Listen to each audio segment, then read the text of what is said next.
سلام سلام، اجي نوجدوا هاد الخير لعشاق الحامض والنعناع. جبت لكم اليوم تحليه المخيط، تحليه كتجي مختلفه مع اضافه واحد المكون كيخليها تجي ما بين الحلاوه والحموضه والملوحه. فيلا هم معايا باش نتعرفوا على المقادير وطريقه التحضير في نفس الوقت. اول حاجه غادي ناخذ كاسرونه، غادي نديروا فيها نص ديال الحليب، غادي نديروها فوق النار وغادي نزيدوا عليها شويه ديال النعناع، غادي نغطيوها ونخليها تطلق.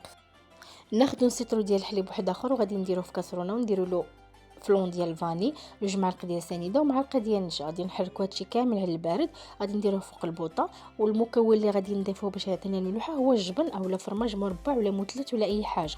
غادي ناخذوا لي فيغين ديالنا ولا ديروا في الزيف ولا ديروا فاش ما بغيتو، نديروا فيهم البسكويت مطحون اولا انا عندي كان هنا عندي الكيك. غادي نفرغوا داك الخليط الاول ونخليوه يبرد. غادي ناخذوا داك الخليط الاول غادي نزيدوا عليه قشور ديال الحامض وغادي نصفيوه نديروه في كاسرونه ثاني، ونعاود نديروا ليه فلون معلقه ديال النشا وغادي نزيد شويه ديال الكريمه. يمكن لكم تستغناو على الكريمه ديالو